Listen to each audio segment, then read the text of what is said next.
10च्या 10 ठिकाणी त्यांना काहीच माहित नसायचं की काल आम्ही काय नाश्ता केलाय ते. आणि बरोबर. प्रत्येक ठिकाणी पोहे असायचे. अरे 10च्या 10 ठिकाणी म्हणजे आता हे कित्येक वर्ष गेले आहेत. 10 ठिकाणी आपले पोहे खायचे आणि मग घरी आल्यानंतर बायको विचारले, "आज पोहे करू?" मी, "नको आता, आता खूप चिडचिड व्हायची." त्यावेळेला एक माणूस माईक घेऊन आला आणि माईक लावायला लागला. मी त्यांना विचारलं, "अहो माईक का लावताय आता?" म्हणलं, "तुमच्या प्रोडक्शन वाल्यांनी माईक कुठे लावायला दिले? 9:30 वाजता बेल दिली आणि प्रयोगच चालू केला. मी माईक लावायला आलो तर तुमचा प्रयोग चालू झाला होता."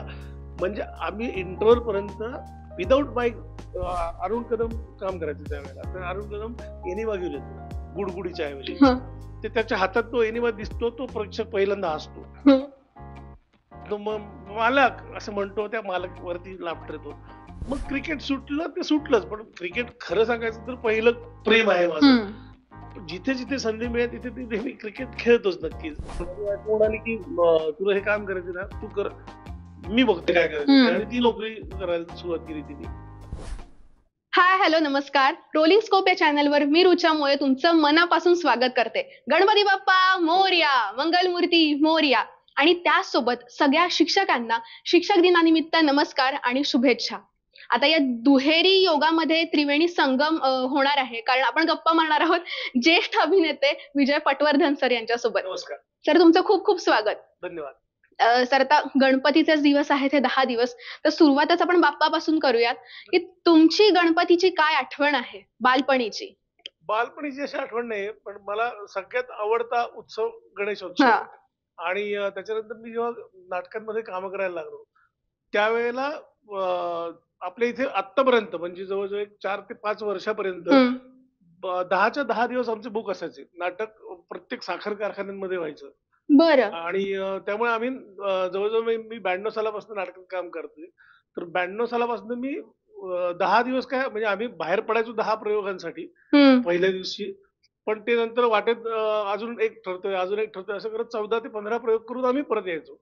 क्या म्हणजे बात आहे. गणपतीची माझी आठवण हीच आहे की प्रयोग आणि दौरे आणि दौऱ्यांमधली गंमत. म्हणजे गणेशोत्सव लहानपणापासून तो मला आवडायचाच. गणपती आमच्या घरी बसायचं नाही, काही प्रॉब्लेम असायचे, पण माझ्या काकांकडे बसायचे. पण त्यामुळे गणपतीची पूजा करणं, आरती करणं हे माझ्याकडेच असायचं. तर ते मी अगदीच मनोभावे करायचो. पण नंतर नाट्य क्षेत्रात आल्यानंतर आमचे दौरे सुरू झाले. त्यामुळे गणपती घरात असणं शक्यच नव्हतं त्यावेळेला मी.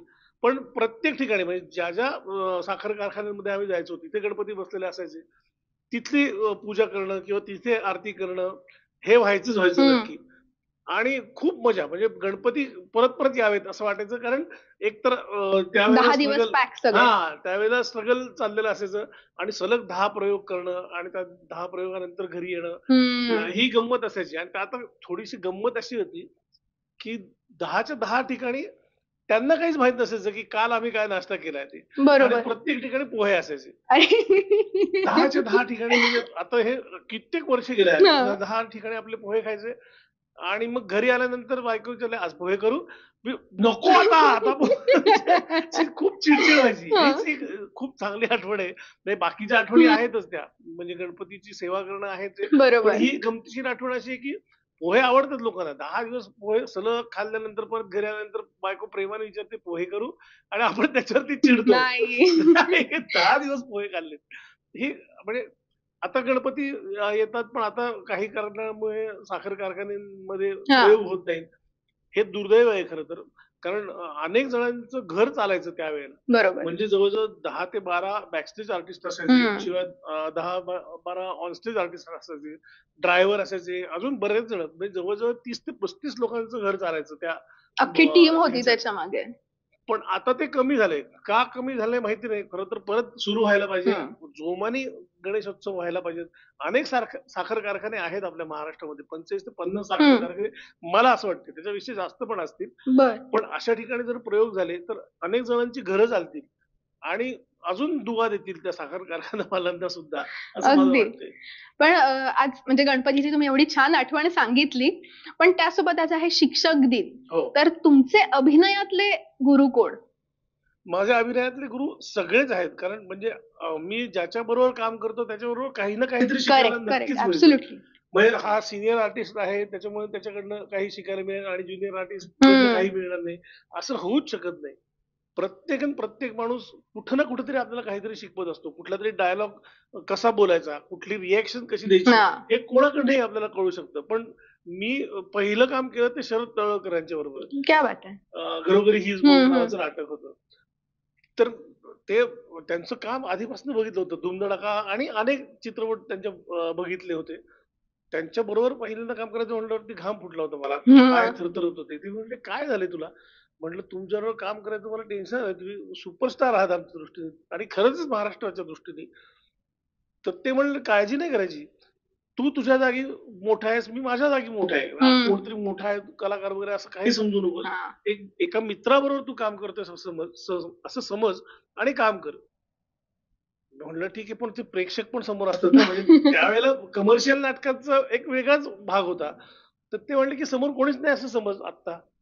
जेव्हा लाफ्टर वगैरे येतील तेव्हा तू आपोआपच रुळशील त्याच्यात आणि तुला समजेल की आपण कसं काम करायचं, काय करायचं ते आपोआप समजेल. म्हणलं ठीक आहे आणि मग पहिला प्रयोग झाला आणि सहजच झाला म्हणजे काहीच त्याच्यात काही नाही झालं. म्हणलं म्हणजे त्यांनी हा गुरुमंत्रच दिला होता, की समोरचा खूप मोठा आहे असं समजूच नकोस. तो आपला मित्र आहे त्याच्याबरोबर काम कर. नाटक संपल्यानंतर तुम्हाला काय जो आदर द्यायचा आहे, नंतर त्यांच्याबद्दल काय तुमचा आदर असेल तो व्यक्त करायचा आहे, तो तिथे कर. स्टेजवरती जे काय पात्र आहे, त्या पात्राशी बोलायचंय. म्हणजे जर का दाजीबा ते करत होते, तर तू दाजीबांशी बोलतोयस असं समज. शरद तळवलकरांशी बोलतोय असं समजलं की तुझ्याकडनं डायलॉग येणार नाही. त्या कॅरेक्टरशी बोलतोय आपण असं समज आणि काम कर. आणि हेच लक्षात ठेवलंय मी आणि हेच सगळ्यांना सांगायचंय मला की अशा पद्धतीने काम करा, अजून सुकर होईल काम. ऍक्च्युली प्रत्येक क्षेत्रामध्ये अशी एखादी व्यक्ती पाहिजे जी तुम्हाला एक कम्फर्ट झोन निर्माण करून देईल आणि प्रचंड तुमच्यामध्ये कॉन्फिडन्स पण तयार करेल. हे अगदी पाहिजे असतं. आता तुम्ही सांगितलं शरद तळवलकरांसोबत, तर त्यांच्याकडून तुम्ही शिकलात एक गोष्ट हे मान्य आहे, पण ओव्हरऑल त्यांच्यासोबतचा अनुभव कसा होता? खूपच अप्रतिम, खूप अप्रतिम. म्हणजे कारण ते नाव मोठं आहे आणि त्यांच्यासोबत एक किस्सा घेतला आणि थांबला असं नाही होणार. खूप गोष्टी येणार. खूप गोष्टी आहेत. म्हणजे मी तर माझं जेव्हा काम संपायचं किंवा मी एक्झिट करायचो तेव्हा काही जण विंगीत वगैरे जाऊन बसतात, पण मी विंगीत नाही बसायचो. मी सॉरी मेकअप रूम मध्ये जाऊन बसतात, मी विंगीतच बसायचो. ते काय करतायत, कारण म्हणजे एक प्रसंग असा होता की हसवतायत लोकांना हसवतात आणि टचकन पाणी आणतात. म्हणजे अरे हे एक पिंप असतं आणि ते त्या सुधीरला देतात आणि म्हणतात की हे राहू दे तुझ्याकडे. तो म्हणतो की नाही हो, तुमच्याकडनं कसं काय घेऊ? अरे घ्या रे, आम्हाला तरी कुठे मूलबाळ आहे. हे ते जे काय ते एका वाक्यात बोलायचं ना, म्हणजे आम्हाला तरी कुठे मूलबाळ आहे. त्यांचा तो चेहरा, त्यांच्या आवाजातला तो कंप याच्यामुळे टचकन पाणी यायचं. आणि हे टेक्निक आपल्याला जमलं पाहिजे. हे मला प्रत्येक ठिकाणी मी त्यांचा अनुभव घ्यायचो की अरे हा, हे असं चढ उतार केल्यानंतर लाफ्टर येतोय, हे केल्यानंतर लाफ्टर येतोय आणि त्या आवाजात कंप निर्माण केला तर लोकांच्या काळजापर्यंत भिडता येते. करेक्ट. ह्या छोट्या गोष्टी त्यांच्याकडनं शिकत गेलो आणि मजा आली म्हणजे त्यांच्याबरोबर काम करायला. आणि मग त्यांची स्मृतीप्रित्यर्थच यावर्षी अखिल भारतीय मराठी नाट्य परिषद पुणे शाखेतर्फे शरद तळवलकर दीर्घांक स्पर्धा आयोजित केली होती. हेच मला हा पुढचा प्रश्न होता, पण तुम्ही स्पर्धेचं नाव काढलंच आहे की तुम्ही इतक्या स्पर्धा सर आयोजित करता. सतीश तारे करंडक आहे, प्रकाश इनामदार स्पर्धा आहे आणि मला सांगायला आनंद होतो की मी या स्पर्धांचा भाग होते आणि आहे. अजूनही मी या वेगवेगळ्या स्पर्धांमध्ये पार्टिसिपेट करते. कारण माझ्या मते आपल्याला कळतं की आपण नेमक्या कुठल्या स्तरावर आहोत, कुठे स्तर वाढवावा आणि कुठे कमी करावा.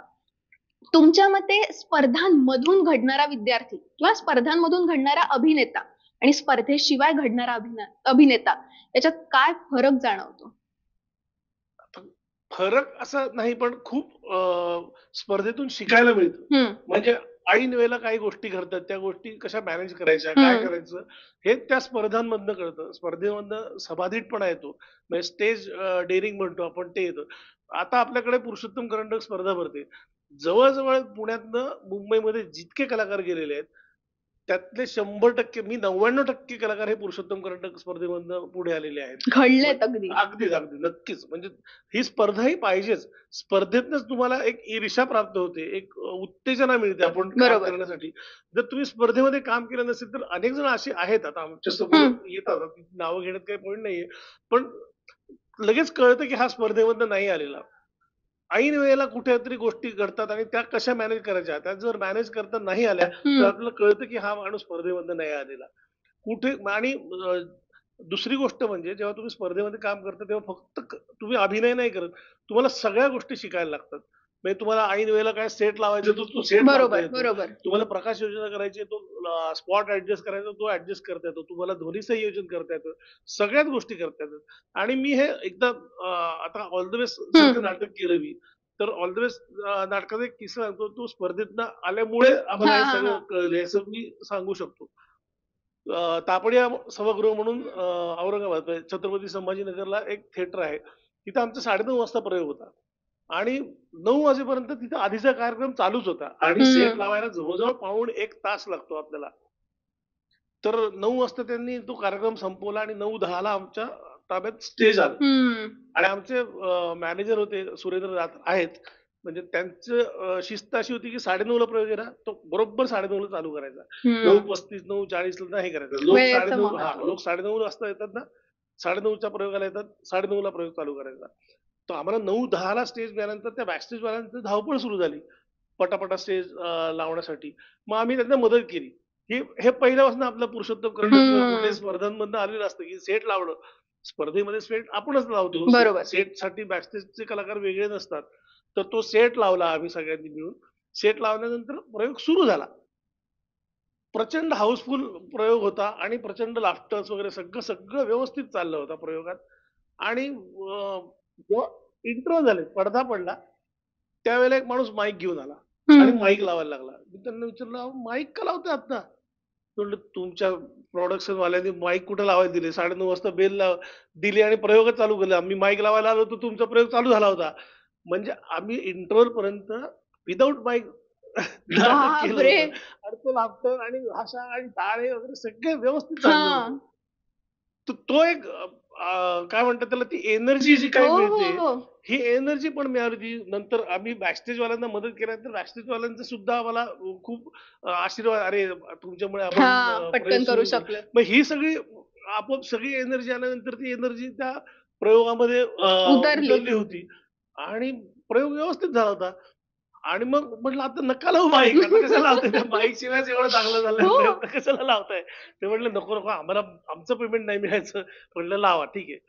तो प्रयोग फारच उत्तम झाला. म्हणजे तो प्रयोग खरंच आठवणीत आहे आमच्या अगदी. म्हणजे अंगद मस्कर जो बाजीरावांचं काम केलं हो. होतं त्यांनी, त्याचा तो पहिला प्रयोग होता. ती वेगळी एनर्जी की त्याला कम्फर्टेबल वाटावं. पहिल्या प्रयोगाचा उत्साह. म्हणून आम्ही ती एनर्जी त्याला मिळावी म्हणून आम्ही एक एनर्जी लावली होती. त्या एनर्जी मध्ये आणि सगळ्या गोष्टी जुळून आल्या आणि मुख्य म्हणजे स्पर्धा केल्यामुळे हे सगळं झालं असं आपण म्हणूया. पण म्हणजे आपण म्हणतो ना, की आवाज खणखणीत पाहिजे प्रत्येक वेळी. खणखणीत Correct. आवाज पाहिजे, मग काही प्रॉब्लेम नाही येणार. तर अशा पद्धतीने तो खणखणीत आवाज आपल्या कामाला येतो. सर आता हा स्पर्धांचा जसा विषय ना, तसाच कुठेतरी नाटकांचा पण विषय. तर नाटकांमधून आपण जसे पुढे जातो, तेव्हा कसे बदल होत असतात अभिनयामध्ये आणि नाटकाशिवाय पुढे जातो तेव्हा काय बदल होतात अभिनयात? मी परत आता उत्तर सेमच आहे. नाटकात आपल्याला प्रत्येक अनेक गोष्टी शिकायला मिळतात की ऐन वेळेला काही झाल्या गोष्टी तर कशा काय करायच्या मॅनेज. आता एक म्हणजे मी जेव्हा नाटकात काम करायला सुरुवात केली होती त्यावेळेला मी बेसिकली नाटकं बघणं, प्रत्येक कलाकाराला हे आजकाल नाही होत तसं. मी अनेक सहकलाकारांना विचारतो, नाटक बघितलं का, नाटक बघितलं का? नाही ना, वेळच होते. वेळात वेळ काढून नाटक बघणं आवश्यक बरोबर आहे. बरोबर. कारण नाटक बघण्याने सुद्धा बऱ्याच गोष्टी शिकता येतात. याचं उदाहरण असं आहे की मी मोरूची मावशी नाटक बघायला गेलो होतो. एकटाच गेलो होतो. नाटक बघण्याचा वेळ होतच मला आणि विजय चव्हाण काम करत होते मावशीचं. आणि बालगंधर्वला प्रयोग होता आणि एक मांजर आली स्टेजवरती अरे बापरे. आणि सगळं हे असंच म्हणजे सगळ्याच्या मुशानिशाचं काम करणार होतं. अरे बापरे, असं घाबरल्या, बाजूला झाल्या. आता ह्या वेळेला काय करावं हे कोणालाच काही सुचणार नाही. पण विजू मामा इतके ग्रेट होते की ते जागचे हल्ले पण नाहीत. त्यांनी त्या मांजरीकडे बघितलं, एकदा प्रेक्षकांकडे बघितलं आणि म्हणले, "बघितलं का, मोरूच्या मावशीला भेटायला वाघाची मावशी आली आहे." क्या बात है. खूप मोठा लाफ्टर आला. सगळे विसरले, ती मांजर आली आणि मांजर आपली निघून गेली त्याची. हे जे म्हणजे काय म्हणतात त्याला, स्पॉन्टेनिटी हो. ही अचानक सुचणं, हे सुचणं सुद्धा फार महत्वाचं असतं अशा वेळेला. अशा वेळेला एखादा माणूस गांगरला असता, काय झालं असतं, काहीच सांगता येत नव्हतं. तर तो लाफ्टर घेतला मोठा आणि नाटक पुढे सुरू झालं. मग हे तिथे शिकायला मिळालं मला, की अरे हां, अशी काही गोष्ट झाली तर आपण हे असं करायला पाहिजे. बरोबर. तर एक आमचं तसंच कोल्हापूरला एक प्रयोग होता आणि कोल्हापूरमध्ये आमच्या घरामध्ये गुंड शिरतात, घर मोकळं करण्यासाठी. हे घर रिकामं करा, आम्हाला पाहिजे घर, हे पाहिजे, ते पाहिजे वगैरे सुरू झालं होतं. आणि अचानक दुर्दैवाने म्हणा वरती जे आपले हँगिंग माईक असतात, तो हँगिंग माईक आधी एक बांधला होता आणि तो सुटला आणि तो माझ्या डोक्यात लागला इकडे. तर 2 मिनिटं मी असं बधीर झालो होतो. सगळे प्रेक्षक पण असे बघायला लागले होते आणि मी म्हटलं, की "बघितलं, ही अशी भुताटकी आहे आमच्या घरात आणि तुम्हाला असं हवंय, आमचं घर हवंय." तिथे टाळ्या मिळाल्या. म्हणजे हे मी तिथे शिकलो होतो विजू मामांकडनं. हे कुठं ना कुठेतरी उपयोगी पडतं. बरोबर, म्हणून मी बरोबर. म्हणतोय, की तुम्ही नाटक बघा. नाटकातनं खूप शिकता येतंय आणि जसजसं तुम्ही नाटक करता, त्या दृष्टीने तुम्ही प्रेक्षकांची नाडी ओळखता येते. कुठले प्रेक्षक कुठल्या वाक्याला हसतील, कुठले नाही हसणार. कारण अनेक वेळेला आपल्याला असं जाणवतं, की अरे मागच्या प्रयोगाला इथे हसले होते, पण आज काही लाफ्टर नाही आलेला. Correct, correct, correct. मग पुढे कधीतरी वाटतं, की अरे इथे लाफ्टर आला. मागचे 10 प्रयोग इथे कुठेच लाफ्टर आला नव्हता. मग आपण आज कशा पद्धतीने वाक्य घेतलंय? हां, अशा पद्धतीने घेतलंय आणि म्हणून तो लाफ्टर आलाय. मग तो जर का ते वर्किंग केलं, तर पुढच्या प्रयोगाला तिथेही लाफ्टर येऊ शकतो. म्हणजे प्रत्येक वाक्य दिग्दर्शकाने बसवलेलं असतंच व्यवस्थित. पण तो त्या त्या वेळेला त्या वाक्याचं टोनिंग किंवा त्याचं टायमिंग जर का इकडं-तिकडं झालं, तर तो लाफ्टर जाऊ शकतो. हे प्रत्येक वाक्याला म्हणून आपण प्रयोग म्हणतो. बरोबर. आपण कधी मराठी नाटकाचा आमच्या शो आहे शो आहे म्हणत नाही. अगदी, अगदी. नाटकाचा प्रयोग आहे. प्रयोग आहे. कारण तो प्रयोगच असतो प्रत्येक वेळेला. आज नाटक जसं केलं तसं उद्या आपण करू असं नाही. दुसऱ्या पद्धतीने होईल, दुसरे लाफ्टर येतील, दुसऱ्या टाळ्या येतील, दुसऱ्या ठिकाणी वाक्याला टाळ्या येतील. त्या प्रयोगात शिकलं पाहिजे आणि हे तुम्ही शिकत गेलात तर तुम्ही खरंच चांगले कलाकार होऊ शकता. म्हणजे लक्ष्मीकांत बेर्डे म्हणा, अशोक सराफ म्हणा, अनेक दिग्गज कलाकार आहेत. प्रशांत दामले तर अनेक प्रयोग करतात. हे सगळे गणिकच शिकत पुढे मोठे झालेले आहेत. त्यामुळे कुठल्याही कलाकारांनी आधी नाटक करावं असं मला वाटतं. आणि ते माझं खरंच नाटक हे प्रेम आहे. जेव्हा मला मिळतं काम करायला तेव्हा मी नाटकात काम करतो. आणि नाटकात काम केलेला माणूस लगेच कळतो. आणि बेसिकली आता परेश रावल यांची मुलाखत जर बघितली असेल Instagram वरती वगैरे दिसते, तर ते म्हणतात की मराठी कलाकार सगळ्यात जास्त चांगला काय करतो नाटकात काम करतो. आणि त्यांनी नाटकाची नावं सुद्धा घेतली देवबाभळी. इथूनच कळतं की आपल्या नाटकाची परंपरा केवढी मोठी आणि नाटकामुळे किती कलाकारांना फायदा होतो. समृद्ध परंपरा आहे आपली, अगदी समृद्ध आहे. सर, तुम्ही वेगवेगळ्या पद्धतीच्या भूमिका केलेल्या आहेत, अनेक ठिकाणी प्रेक्षकांनी तुम्हाला बघितलंय, पण तरी एक विनोदी अभिनेता म्हणून तुमची ओळख जरा जास्त प्रमाणात आहे. तर तुमच्यामध्ये नेमकी विनोदाची व्याख्या काय? निखळ विनोद पाहिजे. लोकांना समाधान देणारा विनोद पाहिजे. म्हणजे कुठेतरी टॉन्टिंग करून विनोद मिळवलाय, हाशा मिळवलाय किंवा कोणाच्या तरी व्यंगावरती बोललाय आणि त्याच्यावरती विनोद निर्माण झालेला आहे. निखळ विनोद, कमरेखालचा विनोद नको. द्वयार्थी संवाद म्हणतो. दादा कोंडकेंनी केले ते वेगळे होते. दादा कोंडकेंचे द्वयार्थी संवाद असूनही त्याच्यात कुठे अश्लीलता ऑफेन्सिव्ह नाही वाटले, अश्लीलता कुठे नव्हती. पण आता काय होतंय, आता बऱ्याच ठिकाणी म्हणजे आपण स्टँडअप कॉमेडी वगैरे मध्ये बघतो. त्यांचं करू दे बुवा, आपल्याला काही प्रॉब्लेम नाही. पण ते मला जास्त काही आवडत नाही. शिवी देणं, डबल मिनिंगचं काहीतरी बोलणं आणि त्याच्यात लाफ्टर एवढं, ही कॉमेडी नाही. कॉमेडी म्हणजे राजाभाऊ गोसावी. तुम्हाला त्यांचा एक किस्सा सांगतो, त्याच्यात कळेल की कॉमेडी कशी पाहिजे. ते भ्रमाचा भोपळा नावाचं नाटक होतं. त्याच्यात ते त्यांच्या नोकराला सांगतात की हे घेऊन ये, काय गुडगुडी घेऊन ये. गुडगुडी गुडगुडी घेऊन ये. तर तो जातो आणि लाफ्टर एका ह्याच्यात किती लाफ्टर येऊ शकतात विचार करा. अरुण कदम काम करायचे त्यावेळेला, तर अरुण कदम एनिमा घेऊन येतो गुडगुडीच्या ऐवजी. ते त्याच्या हातात तो एनिमा दिसतो, तो प्रेक्षक पहिल्यांदा हसतो. तो मालक असं म्हणतो, त्या मालक वरती लाफ्टर येतो.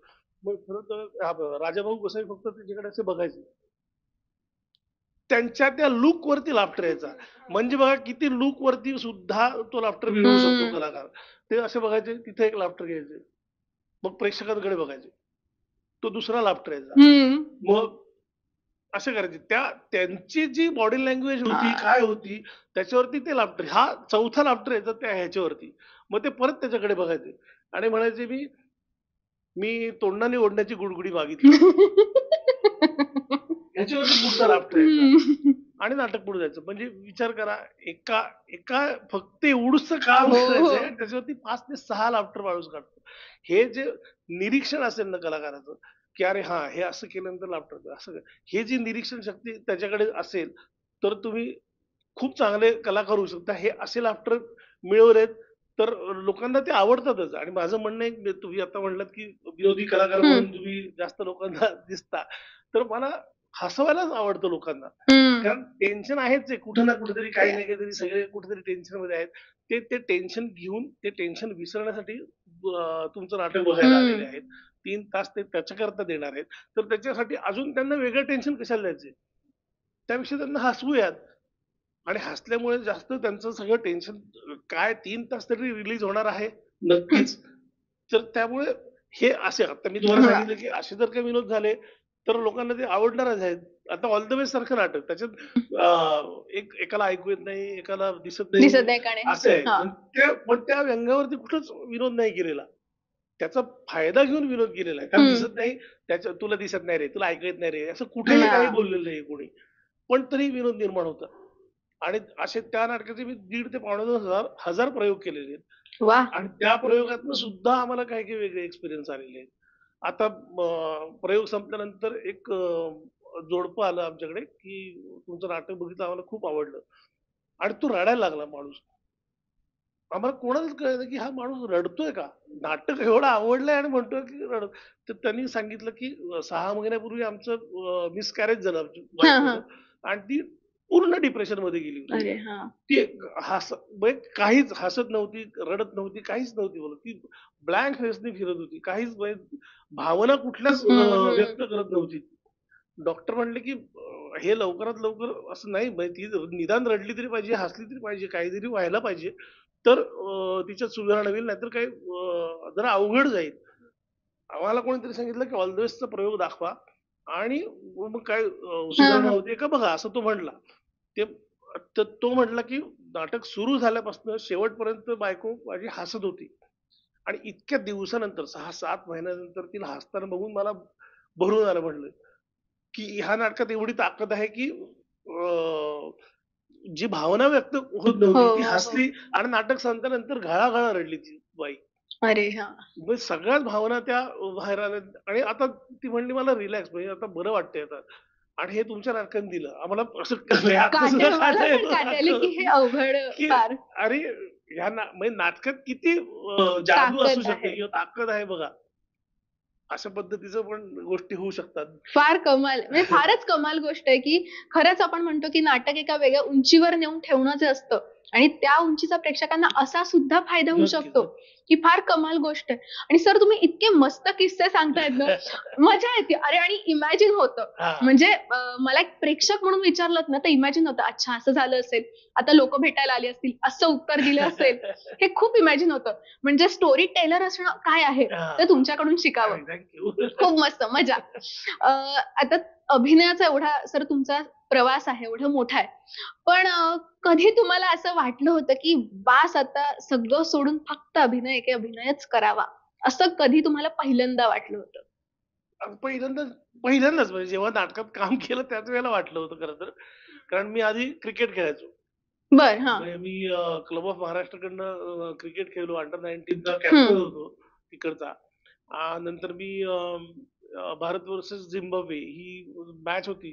त्याला मी एक ऑफिशियल स्कोरर म्हणून काम केलं. म्हणजे इतका वरपर्यंत जाण्याचे प्रयत्न माझे होते. पण जेव्हा BMCC मध्ये आमच्या कॉलेजमध्ये एक स्पर्धा होती.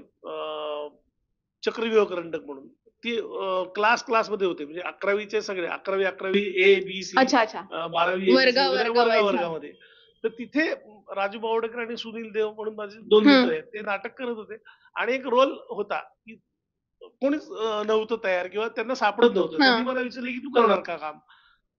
मला कुठे ना कुठेतरी संधी बघतच होतो मी काम करायची आणि मी ती संधी मिळवली आणि म्हटलं, "हो, करतो." आणि तिथं लोकांना आवडलं काम आणि लोक हसले आणि तिथे ठरवलं की नाही आता क्रिकेट नाही खेळायचं, आता आपण नाटकातच काम करायचं. आणि तिथून मग आता तारखा बऱ्याचशा तशा लक्षात आहेत माझ्या. 19 जानेवारी 1992 ला मी ते पहिली एकांकिका केली आणि त्याच्यानंतर म्हटलं की आता आपण नाटकातनं काम करायला सुरुवात करायची. मग बालनाट्य सुरू झाली, कारण जानेवारी नंतर लगेच एप्रिल मे सुरूच होतात बालनाट्य वगैरे. मग तिथे राजा राणा म्हणून एक आमचा मित्र आहे, त्याची बालनाट्य असायची, त्याच्यात काम केलं. मग त्यांनीच कुर्यात पुन्हा टिंगलम नावाचं नाटक होतं. कुर्यात सदा टिंगलमचा पुढचा भाग, कुर्यात पुन्हा टिंगलम. कुर्यात सदा टिंगलम मध्ये अतुलचं लग्न होतं आणि कुर्यात पुन्हा टिंगलम मध्ये त्या अतुलच्या बहिणीचं लग्न होतं, माणिकचं. तर त्या अतुलच्या कामासाठी मला विचारलं, म्हणजे रिप्लेसमेंटच होती अर्थात, गणपतीमध्ये. परत गणपतीची 3 सप्टेंबर 1992 तिथे पहिला प्रयोग केला. त्याचे 4-5 प्रयोग केले आणि त्याच्यानंतर घरोघरी शरदरावांबरोबर काम करायला मिळालं. आणि मग क्रिकेट सुटलं ते सुटलंच, पण क्रिकेट खरं सांगायचं तर पहिलं प्रेम आहे माझं. जिथे जिथे संधी मिळेल तिथे तिथे मी क्रिकेट खेळतोच नक्कीच. आणि आमच्या कलाकारांच्या मॅचेस होतात त्यावेळेला सुद्धा क्रिकेट खेळण्याची संधी मिळतेच. पण तिथे ठरलं की अभिनय करायचा, नोकरी नाही करायची, काही नाही करायची.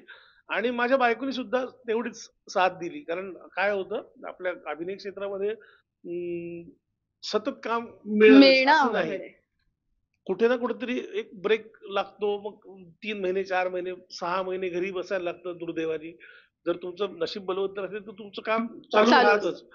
पण कोणाला कधी अशी फेज येईल काही सांगता येत नाही. पण म्हणाली की तुला हे काम करायचं ना, तू कर, मी बघते काय करायचं. आणि ती नोकरी करायला सुरुवात केली तिने. तर तिचा तो सपोर्ट असल्यामुळे मला परत कधी असं वाटलं नाही की नको आता हे सगळं सोडून द्यात आणि नोकरी करूया. हे कुठे वाटलं नाही, कारण बायकोची साथ चांगली होती मला आणि आहे म्हणून अर्थातच. पण मी म्हणेन की तुम्ही दोघांनीच एकमेकांना खूप चांगली साथ दिली. एक तर मला खूप कौतुक वाटतं तुमचं की एवढ्या तारखा तुमच्या लक्षात आहेत, नाहीतर हल्ली लोकांना तारखा लक्षात राहत नाहीत. आणि स्पेसिफिकली जे नवरे बघतात त्यांना मी म्हणेन खरंच शिका की सरांकडून सगळ्या तारखा त्यांच्या लक्षात आहेत, शिका ही गोष्ट. तर मला वाटतं मॅम म्हणजे तुमच्यावर असं असेल की वाक्या बात आहे, सगळं लक्षात आहे, असं काही प्रॉब्लेम नाहीये की काहीतरी विसरलंय आता चला आता पकडलंय की तू विसरलायस आणि आता मी बोलणार, असं काही नाहीये त्याच्यामध्ये. आणि नाही, पण ती पण एवढी कोऑपरेटिव्ह आहे की मी जर विसरलो असेल तर ती म्हणते तसं नाहीये ते वाक्य, किंवा ती तारीख ती नाहीये, ही आहे तारीख, पण राहू दे.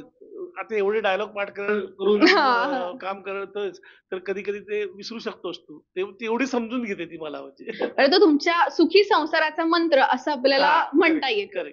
पण तो खरंच पुढेही अनेक ठिकाणी दिसून आलेला आहे. तर त्याबद्दल तुम्ही काय सांगाल? तर तुमच्या दोघांच्या आयुष्याबद्दल, तुमच्या आणि मॅमच्या आयुष्याबद्दल तुम्हाला मिळालेला कौटुंबिक आधार, कौटुंबिक सपोर्ट याबद्दल. मी ते तिने जर का मला सपोर्ट केला नसता आणि म्हटले असते की नाही आता आपलं संसार चालवायचा असेल तर तू नोकरी कर, म्हणजे अशा अनेक गोष्टी आपल्याकडे घडतात सुद्धा की तू नोकरी नाही केलीस तर मी सोडून देईन, घटस्फोट देईन तुला, अशा वाईट कॉमनली होतात काही वेळेस. पण ती म्हणली तुला पॅशन आहे ना, हे नाटक करायचंय ना किंवा अभिनय करायचा आहे, कुठेही नाटक, मालिका, चित्रपट, कुठेही काम करायचंय, तू काम कर, मी तुला सपोर्ट करते, नोकरी मी करते, मुलीला मी सांभाळते. नंतर दुसरी गोष्ट अजून एक आहे की नाही आज माझ्या भावाचं लग्न आहे, माझ्या त्या चुलत भावाचं लग्न आहे, लग्नाला जायलाच पाहिजे, तू ते आज नाटक करू नको, आज शूटिंगला जाऊ नकोस, असं ती कधीच म्हटली नाही मला. किती आणि आपल्याकडचे लोक कसे असतात ना, नाही हा तुम्ही नाटक आमच्या लग्नाला यायचंच आहे कुठल्याही परिस्थितीत वगैरे, आता ते प्रेमाने गळ घालतात वगैरे, ठीक आहे, पण ती सरळ सांगते हा जर पुण्यात असेल, मोकळा असेल तर तो नक्की लग्नाला, बारशाला, मुंजीला, व्हॉटेवर काय जे काय तुमच्याकडे समारंभ असेल तिथे नक्कीच येईल. पण जर का प्रयोग असेल किंवा शूटिंग असेल तर नाही येणार. आणि ती त्याला उत्तर, आता आमच्यात ते अंडरस्टँडिंग आहे. तिचं पण म्हणणं आहे आणि माझं पण म्हणणं आहे की एखादा प्रयोग लागलेला आहे आणि आपण नाही म्हणून सांगितलं तर आपण घरी बसतो, पण आपल्याबरोबर अजून 30-40 जण घरी बसतात. खरंय. प्रयोगातनं त्यांचं जे मानधन मिळणार असतं, काही जणांचं हातावर पोट असतं, त्या मानधनातनं सामान घेऊन घरी जेवण करतात, जेवण बनवतात. ते अशा लोकांचं नुकसान का करायचं? शूटिंगच्या तिथं 60-70 लोक आपल्या बरोबर असतात. जर का मी नाही गेलो तर शूटिंग कॅन्सल होईल, 60-70 लोक घरी बसतील. मी प्रयोगाला नाही गेलो, 30-40 लोक घरी बसतील. हे आम्हाला नकोय. ह्या गोष्टींसाठी लग्न समारंभ होतात, आपण नंतर जाऊन त्यांना कॉंग्रॅट्स करूयात ना, नक्कीच करूयात. त्यांचं सुखी संसार होऊ देत म्हणून त्यांना आशीर्वाद देऊयात, सगळं करूयात. पण जर का 1-2 महिने आधीपासून तुम्हाला तारीख दिलेली आहे प्रयोगाची किंवा शूटिंगची, बरोबर बरोबर तर हा ती कॅन्सल करून लग्नाला जाणं, बारशाला जाणं, ते संयुक्तिक वाटत नाही मला खरं तर. तुमच्या प्रायोरिटी एकदम सेट आहेत सर हो. की इथे हे आणि इथे हे म्हणजे काही झालं तरी मी आता त्या व्यक्तीचा त्या नाटकाचा विचार करणार आणि त्यानुसार पुढे जाणार 100%. आणि तुम्ही खरंच नेहमी तुमच्या आजूबाजूला जे कोणी कलाकार आहेत किंवा जे तुमचे सहकलाकार आहेत त्यांचा खूप विचार केलाय आणि त्याबद्दलच आता एक रिसेंटली मी गोष्ट वाचली की एका अभिनेत्याला मदत म्हणून तुम्ही एक नाटकांचे काही प्रयोग केले होते तर त्याबद्दल काय सांगा अभिनव जेऊरकर. बेसिकली माझं विजय पटवर्धन फाउंडेशन म्हणून फाउंडेशन आहे. बरोबर त्याच्यात आम्ही बॅकस्टेजच्या कलाकारांना किंवा ऑनस्टेजच्या कलाकारांना सुद्धा मैत्रीचा हात देतो. जिथं अडचणीत असतील, काही प्रॉब्लेम असतील तर ते सॉल्व्ह करण्याचे प्रयत्न करतो. हे कधीपासून सुरू झालं? कोविडच्या काळापासून. बरं म्हणजे पहिले लाट आली त्यावेळेला ती अचानकच आली होती. सगळेजण घरी बसले सगळे होते. काय काय बरोबर करायचं काही समजत नव्हतं. नंतर मग ब्रेक मिळाला, सुरू झालं काम. काम सुरू झाल्यानंतर लोकांनी म्हणजे ह्या पहिली लाट यायच्या वेळेला काही लोकांनी सेव्हिंग करून ठेवली असतील. त्यामुळे ते सर्व्हाइव्ह झाले असतील. मग 3 महिन्याचा काळ झाला. काही प्रयोग झाले नाटकाचे, काही शूटिंग झाले आणि परत सगळं बंद पडलं. हे ऑल ऑफ सडन होतं. अगदी अगदी तोपर्यंत कुणाचं सेव्हिंग म्हणजे हे सेव्हिंग आधी पहिल्या लाटेच्या वेळेला समजवत होतं. दुसऱ्या लाटेच्या वेळेला सेव्हिंग पण झालं नव्हतं. सगळेच प्रॉब्लेम झाले होते. अनेक लोकांचे प्रॉब्लेम आम्हाला दिसत होते, की आज काय खायचं, उद्या काय खायचं, आज काय करायचं, हे सगळ्यांचे प्रॉब्लेम झाले होते. आणि मी आणि वृषालींनी हे बघितलं आमच्या. आता काय होतं ना, बॅकस्टेजच्या कलाकारांना म्हणजे आम्ही आधीपासूनच त्यांच्या बरोबर असायचो. पत्ते खेळणं, मजा मस्ती करणं वगैरे. तेव्हा ते सगळेच आमचे मित्र होते. असं कुठेच नव्हतं की मी मोठा कलाकार आहे आणि तुम्ही बॅकस्टेजच्या हे कुठेच नव्हतं. तर त्यांचे ते हाल बघितल्यानंतर आम्हाला असं वाटलं की आपण काहीतरी करायला पाहिजे यांच्यासाठी. म्हणून मग मी एक पोस्ट टाकली फेसबुकवरती, की आमचे कलाकार असे असे अडचणीमध्ये आहेत. ज्यांना कुणाला मदत करावीशी वाटते त्यांनी आमच्यापर्यंत मदत पोहोचवा आणि आमच्यावरती विश्वास ठेवा की आम्ही ती मदत त्या कलाकारांपर्यंत पोहोचवू. आणि आमच्यावरती विश्वास होता म्हणा किंवा काय देवाची हे असेल आमच्यावरती मेहरबानी असेल की जवळजवळ एक 2-2.5 लाख रुपये जमले आमच्याकडे माझ्या अकाउंटला. आणि त्याच्यातनं आम्ही अनेक कलाकारांना शिधा वाटप केलं की एक महिना 4 जणांचं कुटुंब तरी एक महिनाभर व्यवस्थित जेवू शकेल. फक्त पुण्यातलेच नाही तर पुणे, सासवड, नंतर 32 शिराळा, वाई, वीर, मुंबई अशा अनेक ठिकाणी म्हणजे जवळजवळ 1,500 ते 2,500 कलाकारांना मैत्रीचा हात दिला. आम्ही मदत कुठंच म्हणत नाही, मैत्रीचा हात दिला आम्ही. ते सुद्धा ते का आम्ही कोणीच नाही होत. आम्ही खरं तर माध्यम होत. आम्ही फक्त एक विचार मांडला की आम्ही मैत्रीचा हात देऊ इच्छितोय. कोणाला मदत करायची असेल, कोणाला मैत्रीचा हात द्यायचा असेल त्यांनी यापुढे. हे पैसे जास्तीत जास्त जमा व्हायला लागले. आता हे पर्सनल अकाउंटला आल्यानंतर तो प्रॉब्लेम येऊ शकतो. बरोबर. म्हणून मग आम्हाला सांगितलं की तुम्ही फाउंडेशन तयार करा आणि त्या फाउंडेशनच्या अंतर्गत ही सगळी कामं करा. मग ते फाउंडेशन सुरू झाल्यानंतर मग ही कामं केली. म्हणजे 1,500 ते 2,000 कलाकारांना मैत्रीचा हात दिला. त्याच्यानंतर सगळी शूटिंग वगैरे सुरू झाली होती. आता प्रयोग वगैरे चालू झाले होते. पण लस घेणं आवश्यक होतं. पण ती लस त्यावेळेला 950, 1000 वगैरे असे वाटते ते किमतीला होती. मग आम्ही कॉर्पोरेशनकडे गेलो आणि धुमाळ मॅडम होत्या. त्यांच्याशी बोललो. त्यांनी आम्हाला सहकार्य केलं आणि असेच 2,000 कलाकारांना मोफत लस त्यांच्या मदतीने आम्हाला देता आली. विजय पटवर्धन फाउंडेशन हे एक माध्यम होतं. आम्ही मोठं काम केलंय असं मला कुठंच म्हणायचं नाहीये. टिमक्या वाजवतोय असं कुठेच नाहीये. पण आम्ही त्यांच्याशी बोललो. All artist foundation, Yogesh Supekar आणि विजय पटवर्धन फाउंडेशन हे दोघं जयश्री धुमाळ यांच्याशी बोललो. त्यांनी आम्हाला मदत केली ही 2,000 कलाकारांना लस देण्याची. त्याच्यानंतर 3 डॉक्टर पुढे आले की तुम्हाला जर का वैद्यकीय मदत हवी असेल तर आम्ही मोफत देऊ. तुमचे कलाकार असू देत, तुमच्या फाउंडेशनचे असू देत. तुमच्या फाउंडेशनचं काही समजा कार्ड असेल किंवा काही असेल ते दाखवा म्हणा आणि त्यांना आम्ही मदत करू.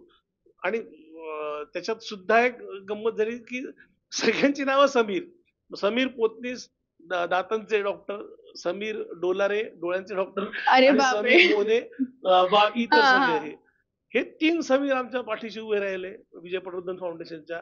आणि त्याच्यामुळे आम्ही वैद्यकीय मदत सुद्धा हम्म. करू शकलो, शालेय साहित्य वाटप करू शकलो. हे पहिल्यापासूनच आमच्याकडे फाउंडेशनचं काम होतं. हा. आणि मग अभिनवची केस आली आमच्याकडे, की एवढं मोठं. त्याच्या आधी सुद्धा संजय देशपांडे नावाचा आमचा एक बॅकस्टेजचा ध्वनी संयोजक होता, जो म्युझिक ऑपरेटिंग करायचा. त्याला सुद्धा प्रॉब्लेम झाला होता. तेव्हा सुद्धा आम्ही फेसबुकवरती अपील केलेलं. केलं होतं. त्याला सुद्धा मदत मिळाली. पण हम्म. दुर्दैवाने त्याची खूपच क्रिटिकल कंडिशन झाली होती. त्यात व्यवस्थित सगळी मदत पुरवली आपण, पण ती कमी पडली तशी मदत. पण अभिनव आता व्यवस्थित आजच त्याचं मला वाटतं ऑपरेशन सुरू होईल. बरं बरं. आणि व्यवस्थित मदत आलेली आहे. अजून पण मदत लागणार आहेच आहे. पण ही विजय पटवर्धन फाउंडेशनने हे नवीन नाही केलेलं. म्हणजे बॅकस्टेजच्या कलाकारांच्या किंवा कलाकारांच्या पाठीशी उभं राहण्याचा नेहमीच प्रयत्न असतो. त्याच्यात एक अभिनवची केस आली, पण आता तो पण व्यवस्थित होईल. अजून पैसे लागणार आहेत, पण ते उभे करण्याची आमची प्रयत्न म्हणजे चालूच आहेत. ते सुफळ संपूर्ण होतील यात काही शंका नाही. आणि आपण जी स्पर्धा करतोय त्याच्यातनं सुद्धा काही पैसे तिकडे बरोबर. प्रकाश इनामदार स्फूर्ती करंडक एकांकिका स्पर्धा, जे 4थं वर्ष आहे आता, ती स्पर्धा सुद्धा आपण त्याच्याकरताच करतो, की प्रत्येक वेळेला लोकांना अपील करून आम्हाला पैसे द्या, हे पाहिजे ते पाहिजे असं नाही होत. मग जितक्या एक नवीन कलाकारांना एक नवीन व्यासपीठ मिळतं, रंगमंच मिळतो, तिथं काम करायला संधी मिळते, ती प्रवेश फी येते किंवा ज्या गोष्टी येतात त्याच्यातनं जो खर्च निघतो आणि जे पैसे उरतात ते सगळे आपण अशा कलाकारांच्या मदतीसाठी वापरतो. अगदी. आणि मी प्रेक्षकांना पण आवाहन करेन, की तुम्हाला समजा अशी काही मदत करायची असेल तर त्याचे डिटेल्स मी डिस्क्रिप्शन मध्ये देते आणि तुम्ही डेफिनेटली तिथे कॉन्टॅक्ट करू शकता. म्हणजे योग्य त्या ठिकाणी ते पैसे जातील याचा नक्कीच विश्वास बाळगा. अगदी अगदी. म्हणजे त्याच्यात काही शंकाच नाही. सर, तुम्ही ना एक उत्तम अभिनेते आहात, पण खरंच हे ऐकून एक वाटतं की तुम्ही एक सुजाण नागरिक आहात. म्हणजे तुमच्यामध्ये ह्या गोष्टी इतक्या दिसतात, की माणूस म्हणून माणसाशी कसं वागावं हे तुमच्यामध्ये खूप आहे. हेच वाक्य आमच्या फाउंडेशनचं ब्रीद वाक्य आहे, माणसांमधल्या माणसांसाठी. बर. खरंच आहे आणि तुम्ही तसेच आहात. सर, जाता जाता एक प्रश्न, की या सगळ्या गोष्टी करत असताना तुम्हाला कधीतरी असं मेंटल स्ट्रेस येतो का, किंवा तुम्ही तुमची मेंटल हेल्थ कशा पद्धतीने हँडल करता? नाही, मेंटल स्ट्रेस कधीच नाही आलेला आणि टचवूड आहे, कारण नाही येत. कारण एक तर काम करत असतो, लोकांना हसवत असतो. तुम्ही लोकांना हसवा, तुम्हाला कधीच स्ट्रेस नाही येणार असं माझं म्हणणं आहे. म्हणजे लोक काय विरोध करतोय असं कधी कधी मी जिथे ज्या वाक्याला कुठेतरी आता कालचं एक उदाहरण होतं. आमचं एक मैत्रीण आमची अहिल्या, म्हणजे माझ्या बायकोचं काम करते पारू सिरियल मध्ये. तर ती अशी हात धुत होती आणि ती गाणं म्हणत होती, पिया रे पिया रे. म्हणलं तू पिया रे कसं म्हणते, धोया रे म्हण. इतका थुकरड होता विनोद, पण तो तिथे सुचलं आणि लोक हसलीच ना. म्हणलं तू हसलीच ना, नंतर म्हणलीस ना की किती थुकरट विनोद होता. हे छोटे छोटे विनोद कुठे कुठे होतात, त्याच्यातनं एक कुठला तरी चांगला. तुम्ही 10, 15, 100 विनोद करा, त्याच्यातनं तुम्हाला एक तरी सॉलिड विनोद, सॉलिड पंच मिळतो. त्याच्यानंतर पुढचा आमचा सीन होता, आम्ही दोघं झोपलेलो असतो आणि अचानक कुठला तरी आवाज होतो आणि उठतो. आम्ही झोपलेलो असताना म्हणलं, बघ आता सोया रे असं गाणं म्हणते गेली. कुठं सुचतं तुला? म्हणलं मेंदू चालू पाहिजे आपला. तो मेंदू चालू असेल तर तुम्हाला स्ट्रेस येणारच नाही. तू स्ट्रेस आला तर 10 मिनिटं शांत बसा, कुठला तरी विनोद आठवा. मी शांतीचं नाटक आठवतो. त्या नाटकामुळेच मी या क्षेत्रामध्ये आलोय. ते नाटक बघितलं आणि ठरवलं की आपण लोकांना हसवायचा प्रयत्न करायचा. मग मी शांतीचा गाठा आठवतो, धुमधडाक आठवतो, अशी बनवणी आठवतो.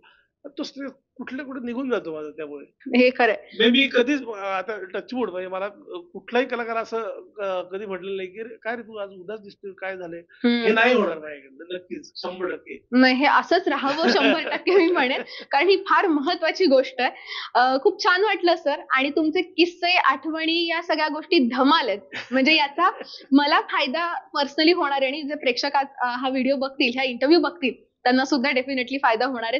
तुम्ही इथे आलात, आमच्यासोबत छान गप्पा मारल्या, त्यामुळे खूप मजा आली. आणि असंच आपण भेटतही राहूयात, असेच अनेक पॉडकास्ट करत राहूयात. आणि पुन्हा एकदा मी सगळ्या प्रेक्षकांना अपील करेन की विजय पटवर्धन फाउंडेशनला आपल्याला शक्य असेल तेवढी आपण नक्की मदत करूयात. गणपतीचा 10 दिवस आहे, त्यामुळे पुन्हा गणपती बाप्पा मोरया, मंगलमूर्ती मोरया. धन्यवाद. तुम्हाला आमच्या या गप्पा नक्कीच आवडल्या असतील आणि तुम्हाला जर प्रश्न असेल की नेमकं या गप्पा रंगल्या कुठे, तर स्वत्व स्टुडिओ कर्वेनगरला आहे. इथे आमच्या या छान गप्पा रंगल्या. इथे अनेक पॉडकास्ट होतात. तुम्हाला सुद्धा जर काही छान पॉडकास्ट करायचं असेल डेफिनेटली इकडे या आणि तुमच्या मनासारखे पॉडकास्ट करा. इथे छान लाईट आहे, उत्तम अँबियन्स आहे आणि तुम्हाला टीम कडून छान कॉपरेशनही मिळेल. त्यात काही शंका नाही. धन्यवाद.